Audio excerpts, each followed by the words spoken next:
Hi, I know that you're looking for motivational videos, and today I have two videos for you from two very powerful people that you will really learn a lot from. And I know that you are the most ambitious person in your circle right now and ready to grow yourself, to take care of yourself and to rebrand yourself. So let's just go into watching the videos. I want to talk to you today about take care of yourself.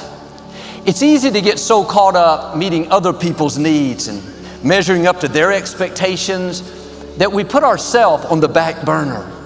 The demands of work, we have a boss to please, spouse to keep happy, pressures of raising children, got to get them to football, the other one to dance, need to run to the grocery store, dinner has to be perfect, then off to the neighbor's birthday party. We can't let anyone down. They're counting on us. We have this hero mentality. We're always strong.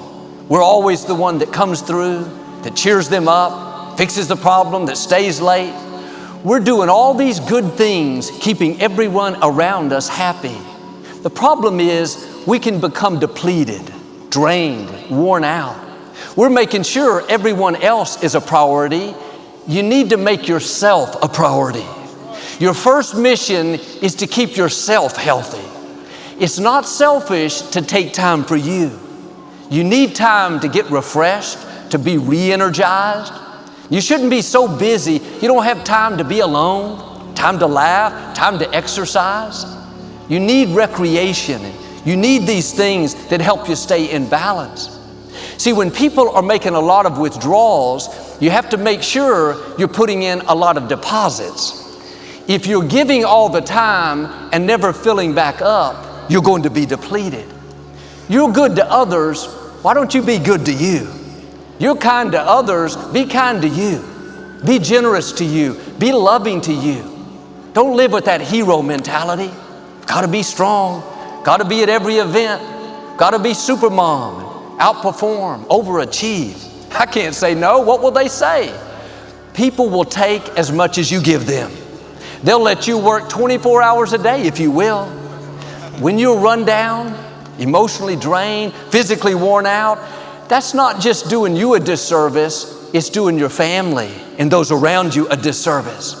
Not only that, it's not healthy. It's raising your blood pressure, causing you to live stressed, overwhelmed.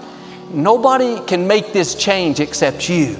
You have to be the one to say, I'm going to make some adjustments to my schedule. Not going to go running every time this friend calls. Not going to live up to the pressures and demands that are not reasonable. I'm going to keep myself healthy. I'm going to make sure my emotional well-being is good.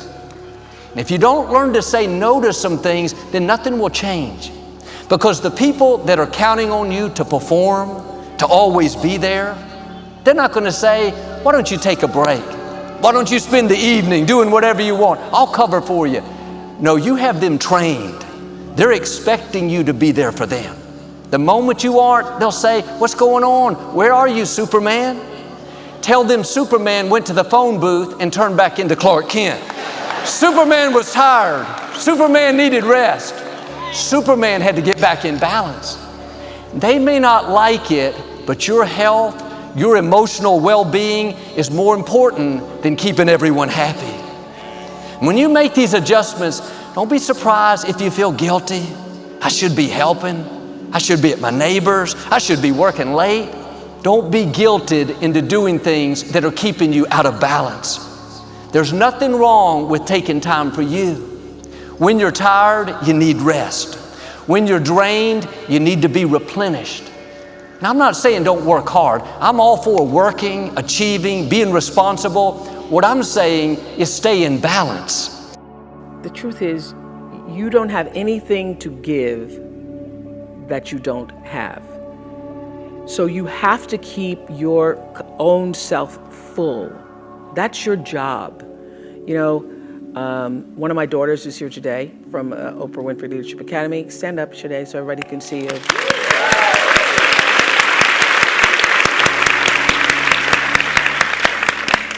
You're going to end your first year soon. Oh my God, it's first year.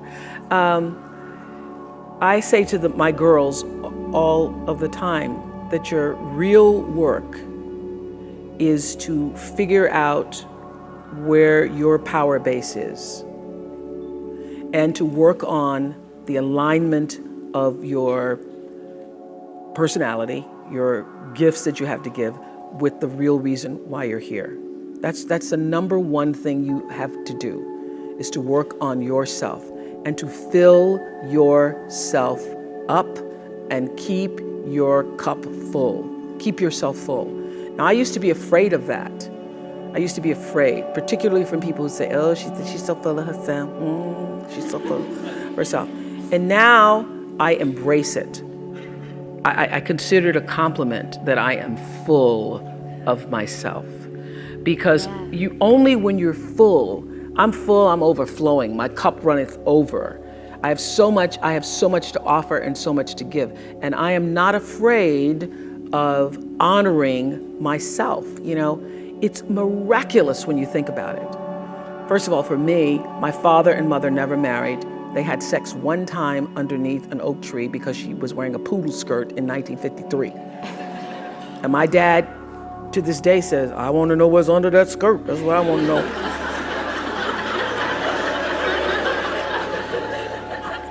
He wanted to know what was under the skirt. They didn't really have a relationship. She wanted one, but you know, he went under the skirt and then that was it. And one time under the oak tree, bam, Renaissance. Woman is born. It happened there. That's why I know my life is bigger than that. My life has to be bigger, as yours is, bigger than a poodle skirt. It's much bigger. The design, the reason why I'm here is much bigger than, oh, I think I want to see what's under that. So the ability to take care of that, to honor yourself and that which is greater than yourself, that which was the reason for your being here. That there's no selflessness in that, because only through that do you have the ability to offer yourself, your whole self, your full expression of who you are to the rest of the world.